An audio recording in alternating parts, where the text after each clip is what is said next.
The attack on Trump. Was there a conspiracy or was it pre-planned?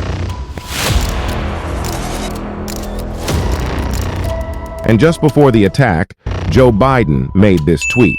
So, is Biden also involved? And you know, that's a little bit old, that chart. That chart's a couple of months old, and if you And did this boy have a grudge against Trump which made him shoot?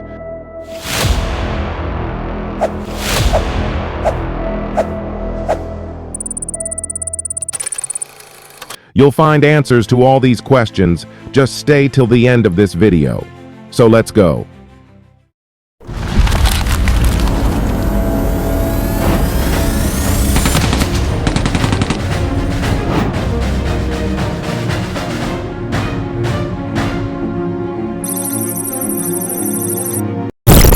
So, the story is that a few days ago, on July 13th, 2024, in Butler, Pennsylvania, at 6:15 p.m., this incident occurred, which is going to bring huge changes in America in the future. So let's understand this in more depth.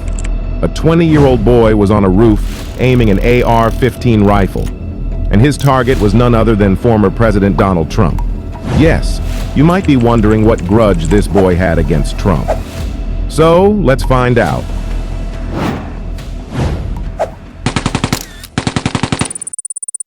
This boy's name is Thomas Matthew Crooks, a 20-year-old from Bethel Park, Pennsylvania.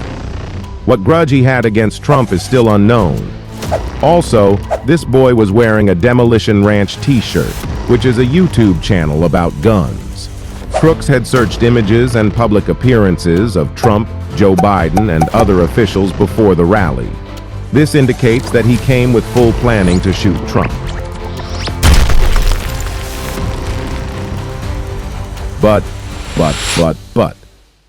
we also question if all this was pre-planned. Why am I saying this? There are several reasons. For instance, Lisa Thomas, a Republican supporter at the rally, reported seeing a young man on the roof near the rally venue, and she informed security, but no one listened. So, why was such a serious piece of information ignored? And according to other eyewitnesses, security didn't frisk the people entering the rally. Another question is, when Trump was giving his speech, some security personnel came and removed people standing between Trump and the shooter's line of sight. How? And how did a 3-foot-long AR-15 rifle get on the roof? You might know that according to protocol, American security agencies conduct a 360-degree check from the stage at any outdoor rally.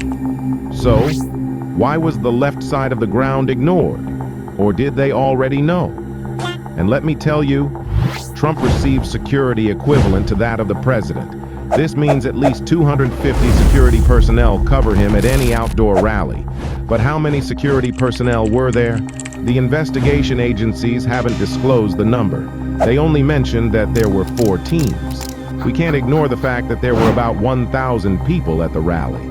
According to American security protocols, there should have been at least 25 Secret Service agents for Trump's security. But there were only 6. And not just that, there were serious coordination issues between the Secret Service and the local police in this whole matter.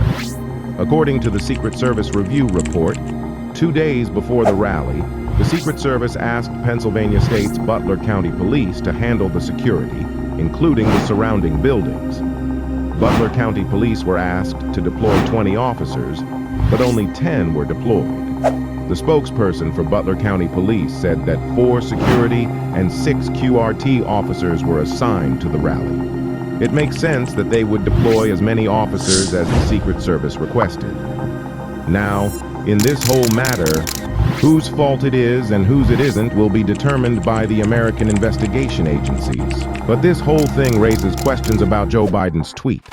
Because just before the attack, Biden made a tweet about banning assault weapons and requiring universal background checks. Now, the timing of this tweet and the attack is quite suspicious. Now, we don't know if this is a coincidence or a conspiracy, but whatever you say, it will have a huge impact on the elections. Now, let's look at some history. On April 14, 1865, Abraham Lincoln. On July 2, 1881, James Garfield. On September 6, 1901, William McKinley, and on November 22, 1963, John F. Kennedy, all were attacked. And attacks on Harry Truman, Gerald Ford, Franklin Roosevelt, and Ronald Reagan, but all of which were unsuccessful. The question arises, despite so many attacks, is the American government doing nothing? Let me tell you, over the past 3 years, there have been more than 600 mass shootings each year in America. That's almost 2 per day. According to the CDC, 48,830 people died from gun-related injuries in 2021, with more than 20,000 of those deaths being murders. This data shows that more than 50 people die from gun violence every day in America. And this is very shameful for America.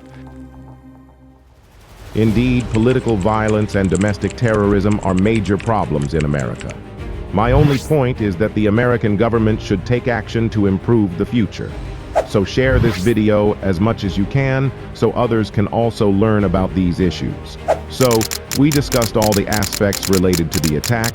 We will continue to bring such informative and educational videos. So subscribe to our channel and hit the bell icon so you don't miss any updates.